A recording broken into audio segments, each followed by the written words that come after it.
Nobody expected this.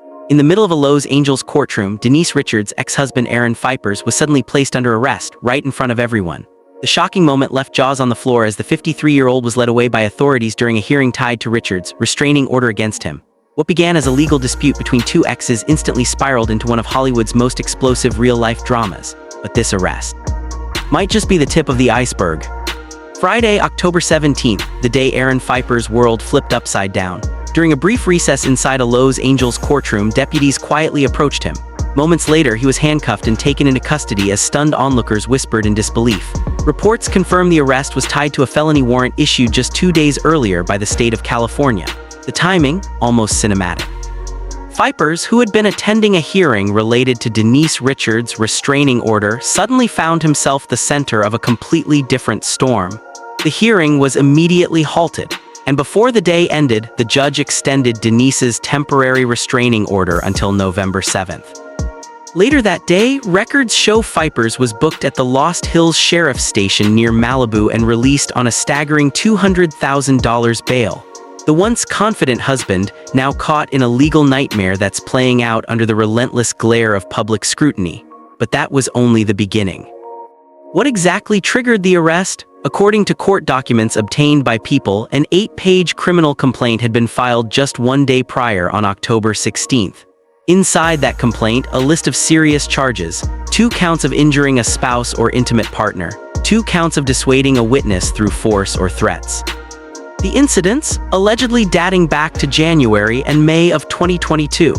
Authorities claim at least 3 of those events took place on January 17th of that year, the same date Denise later referenced in court as one of the most violent nights of their marriage. Phypers' attorney, Michael Finley, wasted no time addressing the media. He said, "We believe these are the same accusations already being challenged in the domestic violence case, and we expect them to be proven false." Finley painted the case as little more than recycled claims, insisting his client would be exonerated. But if these allegations are false, why is the state pushing forward? And what exactly happened in those private moments that neither side seems willing to back down from? Denise Richards' courtroom testimony was raw, emotional, and difficult to hear. On the stand, the Real Housewives of Beverly Hills star described years of physical and emotional torment. Through tears, she alleged that Phypers caused her at least 3 concussions during their marriage, something she claims was confirmed when he later used medical equipment from his own wellness center to scan her. She recalled specific moments of terror. One in January 2022 when she says Aaron slammed her head against a concrete wall, leaving her with a black eye. Another between March and May that same year. And then, the third, perhaps the most disturbing, in April 2025 during an argument in a Chicago hotel room. According to Denise, Aaron squeezed my head so hard it felt like he was crushing my skull. She claimed he would often threaten to throw her through windows or off balconies, leaving her in constant fear for her life. Her voice cracked when she said, "He's almost killed me so many damn times." For fans who once watched their seemingly loving marriage unfold on camera, these allegations landed like a thunderclap. But Aaron had his own story to tell. When AaronPhypers took the stand days later, he came out swinging. Calm, firm, and unwavering, he denied every single accusation. "I never physically harmed Denise Richards," he said. "I never threatened to harm her, and I did not threaten to kill anybody." He claimed the narrative was built on lies, manipulated testimonies, and exaggerated stories. Aaron alleged that Denise's witnesses, including a neighbor and even his cousin, were making things up just to stay close to her fame. In his words, "A lot of people like to be close to the stars. They'll do things for them." Phypers also refuted the claims about the wellness center, insisting he never used any of the medical equipment to diagnose or treat Denise's supposed concussions. To him, the entire case was a character assassination, not a quest for truth. But in Hollywood, image is everything, and by the time he spoke, public opinion had already turned. The world had heard Denise's side, and sympathy was no longer on Aaron. Once upon a time, they were the picture of Hollywood glamour: Denise Richards, the beloved actress and reality star, and AaronPhypers, the charming wellness guru with movie star looks. Their romance began fast and passionate, a whirlwind that led to marriage in 2018. Fans saw them as soulmates, but behind the glitz, insiders say there were cracks forming almost from the start. Reports claim their arguments were fiery, their chemistry intense, the kind of connection that burns hot, then consumes everything around it. By 2022, things had reportedly grown unbearable. Both were allegedly trapped in a loop of confrontation and control, each blaming the other for the chaos their relationship had become.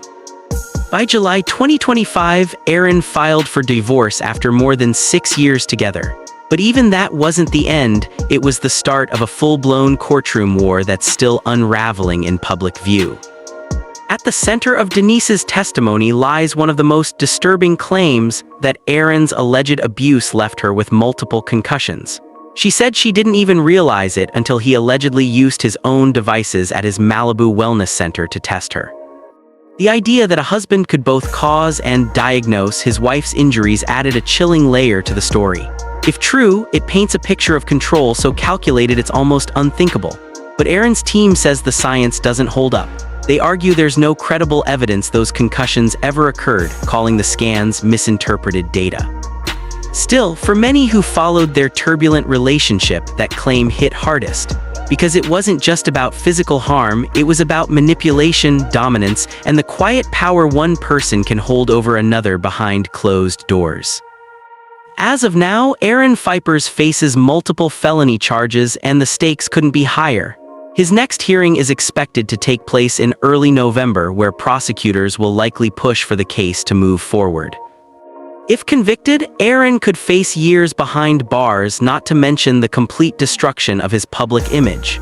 Meanwhile, Denise Richards continues to rebuild, surrounded by supporters who see her as a survivor, not just a celebrity. The case has drawn massive media attention, not just because of who they are, but because of what it represents: the messy, painful fallout when fame, ego, and love collide. And everyone's waiting to see what the next chapter will reveal.